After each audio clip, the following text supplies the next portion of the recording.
guys, welcome back to my channel Study with Gitanjali. So it has been on days that I have not uploaded any video. तो आज ये मेरा video आने वाला है। तो आज का दिन कुछ ऐसे रहने वाला है कि मैं स्टार्ट करवाने वाली हूँ अपने सबसे पहले अपनी मेंस प्रिपरेशन से, ठीक है। देयर आफ्टर उसके बाद मैं न्यूज़पेपर पे जंप करूँगी, फिर ऑप्शनल, ठीक है। और उसके बाद मैं करूँगी अपना जो मंथली करंट अफेयर रहता है वो। तो आज का शेड्यूल कुछ इस तरीके से रहने वाला है। तो अभी जस्ट मैं जा रही हूँ शावर लेने के बाद स्टार्ट करेंगे अपनी मेंस प्रिपरेशन और उसके बाद न्यूज़पेपर। तो चलिए चलते हैं। ले लेते हैं टॉवल और अच्छी येलो टॉप पहनने वाले हैं, कर लेते हैं पानी चालू। सो नाउ आई एम रेडी और चलिए स्टार्ट करते हैं अपनी मेंस प्रिपरेशन और कवर करते हैं इसके सारे टॉपिक्स अच्छे से, ठीक है। चलिए तो स्टार्ट करते हैं मेंस टॉपिक से।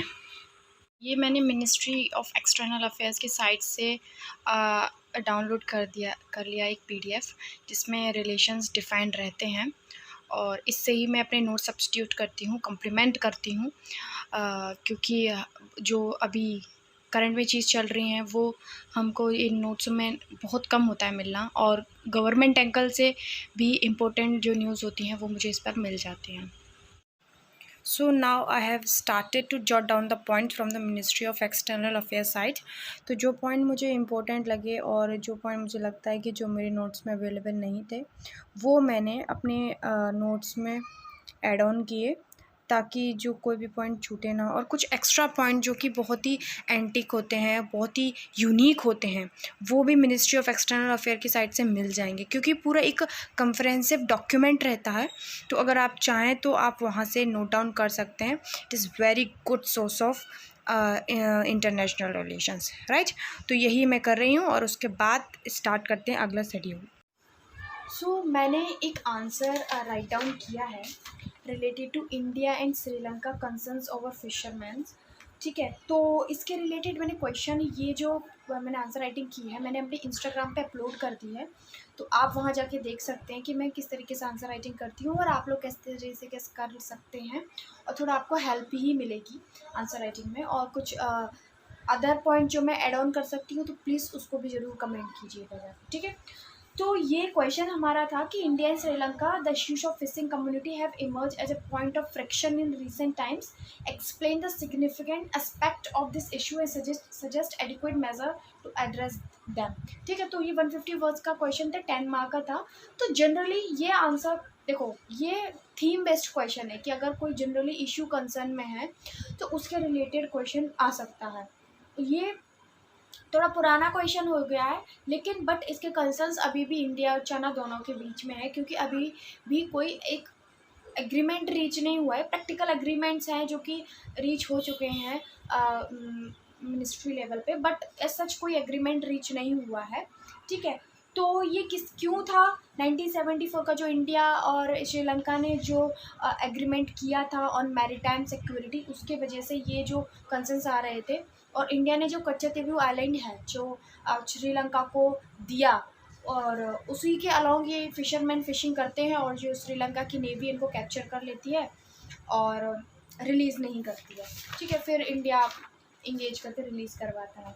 तो और क्या और किस तरीके से इस एड्रेस को, इशू को रिजॉल्व कर सकते हैं, पहला वही है कि डायलॉग रीच करो फिशरमैन को लेके, फिशरमैन के क्या कंसर्न है, राइट। फिशरमैन क्या चाहता है, क्या उसको दिक्कतें आ रही हैं फिशिंग करने में, क्यों ये लोग पकड़ रहे हैं, तो उस तरह के प्रैक्टिकल एग्रीमेंट रीच करो। और बाई चांस कोई फिशरमैन अगर पकड़ा भी जाता है तो थर्ड पॉइंट जो मैंने लास्ट में लिखा है, should reach agreement for treating of fisherman in humane manner, मतलब हमको जो फिशरमैन अगर पकड़ा भी जा रहा है तो उसको ह्यूमन मैनर में ट्रीट करना चाहिए, ठीक है। तो ये सारी चीज़ें हैं, ठीक है। और क्या कंसर्न है ये पूरा मैंने अपलोड करके रखा हुआ है, तो आप ये मेरे इंस्टाग्राम हैंडल पे जाके चेक कर लीजिएगा, ठीक है। तो चलिए फिर आगे की प्रिपरेशन करते हैं। अभी मैंने अपना मेंस का टॉपिक कंप्लीट कर लिया है, तो अब चलते हैं अपने जो ऑप्शनल का टॉपिक है उसकी तरफ। यूपीएससी प्रिपरेशन का एक मोस्ट इम्पॉर्टेंट पार्ट होता है। Around 70% of the preparation constitute करता है रिवीजन। तो ये मैं रिवीजन कर रही हूँ क्योंकि रिवीजन बहुत बार छूट जाता है और हम नोट्स बनाने में ही अपना टाइम वेस्ट कर देते हैं, चाहे वो करंट अफेयर्स के रहें, चाहे हम उसके ऑप्शनल के बनाएं, चाहे हम किसी के बनाएं। तो रिवीजन मोस्ट इम्पॉर्टेंट है, तो ये मैं रिवीजन कर रही हूँ। Thereafter I started our newspaper part, क्योंकि न्यूज़पेपर आज मैंने सबसे लास्ट में किया बिकॉज थोड़ा सा ही इम्पोर्टेंट टॉपिक्स थे और ज़्यादा इम्पोर्टेंट टॉपिक्स नहीं थे। तो न्यूज़पेपर में एक जो अभी जो रिलीजन को लेके बहुत कंसर्न चल रहा है, जो रिलीजन के रिलेटेड आर्टिकल था कि in which sphere supreme court and government can interfere in the internal affairs of the religion, और किस केसेस में जो इंटरनल अफेयर के रिलेटेड जजमेंट पास कर सकती है और किस केसेस में जो हमारी गवर्नमेंट है उस पर लॉ बना सकती है। देयर आफ्टर एक आर्टिकल था कि जो वुमेन की पे है वो कोविड-19 में और डिक्लाइंड हो गई है, उनको मैन के मुकाबले 48% पे और डिक्रीज़ हो गई है उनकी, ठीक है। तो ये कंसर्न थे, वो क्या रिलेटेड इश्यूज़ आते हैं वुमेन के रिलेटेड, क्यों उनको पे नहीं दिया जाता, उससे रिलेटेड आर्टिकल्स थे। तो ये सारी चीज़ें थी न्यूज़पेपर में, तो मैंने इतना करके आज का फिनिश अप किया।